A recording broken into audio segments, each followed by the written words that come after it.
Have you ever found yourself caught in the maze of Buddhist chanting practices, only to feel lost or uncertain about whether you're on the right path? Or perhaps you've questioned whether your chanting is really leading you to spiritual growth. In today's video, we'll dive into 2 major pitfalls that many practitioners face in the practice of chanting, and how to recognize them before they lead you astray.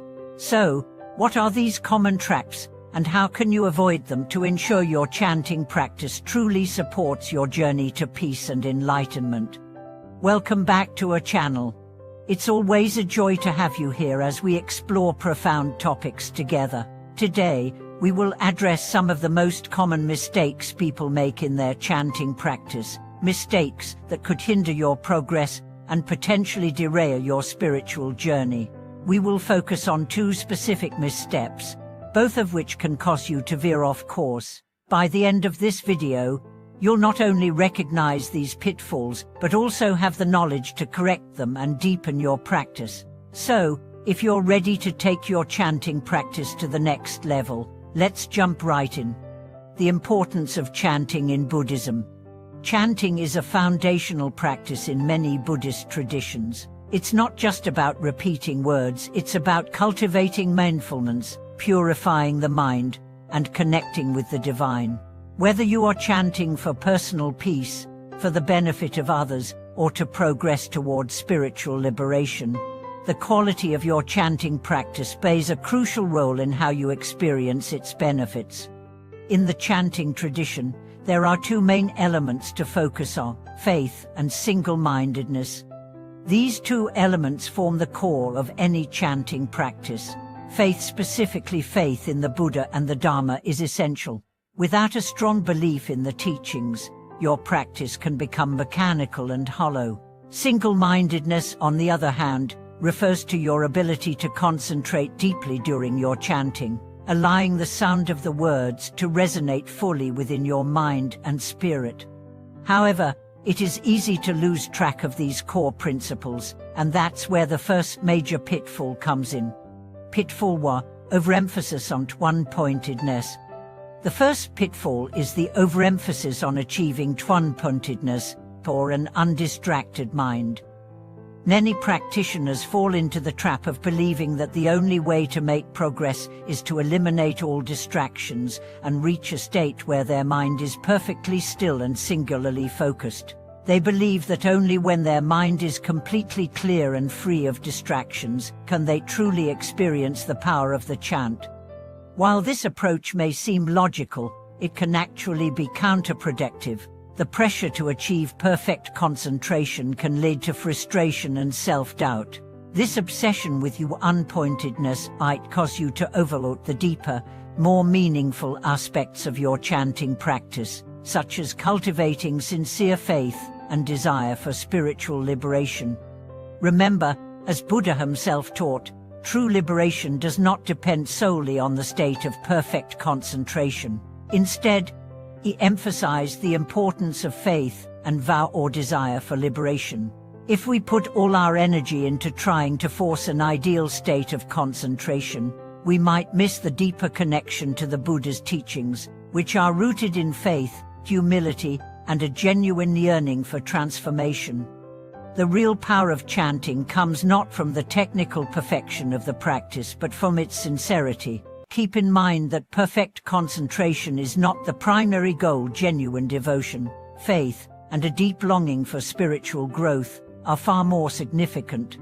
Pitfall 2: doubt about the effectiveness of chanting. The second major pitfall that many practitioners encounter is doubt about the effectiveness of chanting, especially when progress seems slow or when facing personal hardships. Many people, upon encountering obstacles in their life or when they don't immediately experience the promised results of their chanting, begin to question the practice itself.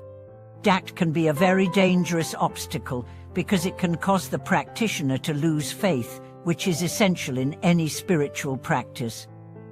When we start doubting, we create a mental barrier that makes it difficult to experience the benefits of our practice. Doubt might stem from external difficulties, such as health or financial issues, or from an inner turmoil, where we feel disconnected from the spiritual path.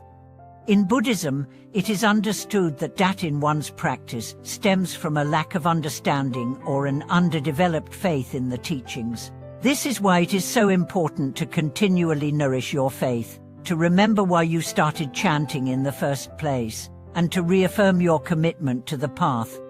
When you face moments of doubt, remember the wisdom of the Buddha. Faith in the teachings is what will sustain you through challenges. It's essential to recognize that the path to enlightenment is not always immediate. It requires patience, persistence, and most importantly, unwavering belief in the power of the Buddha's teachings.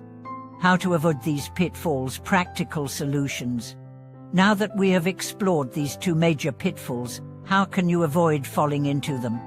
Nurture your faith. Always remember that chanting is not a mechanical act, it's a deeply spiritual practice. Nurture your faith by reflecting on the meaning behind the words you chant. When you feel distracted or uncertain, remind yourself of the compassionate wisdom that is behind each syllable. Allow your faith in the teachings to support you, even when your concentration falters. Let go of perfectionism. It's okay if your mind isn't perfectly still. The goal of chanting is not to achieve mental perfection, but to connect deeply with the intention of your heart. If you find your thoughts wandering, gently bring them back to the chant without frustration.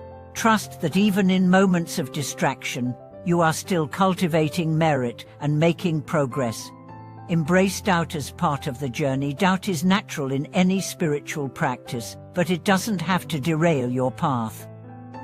When you feel doubt, take a moment to reflect on your practice's deeper purpose and the support of your community. Ask for guidance from your spiritual mentors, and remember that the very act of questioning can lead to deeper insight. Conclude. Cultivating a balanced approach to chanting. In conclusion, the two major pitfalls in chanting practice, overemphasizing concentration and doubting the effectiveness of the practice, are common but entirely avoidable. By keeping faith in the teachings and letting go of the pressure to be perfect, you'll find that chanting becomes a source of peace and joy, not stress. As you move forward on your path, remember that the true power of chanting comes from the heart. Whether you're chanting in times of joy or during difficult moments, always return to the core of your practice: sincerity, faith, and a deep desire for spiritual liberation. Thank you for watching today's video. We hope this discussion helped you find clarity and encouragement in your chanting practice. If you've experienced any of these pitfalls or have any thoughts to share, leave a comment below. We would love to hear your experiences. And of course, don't forget to like this video and subscribe to our channel for more insightful discussions. May your chanting lead you to peace and enlightenment.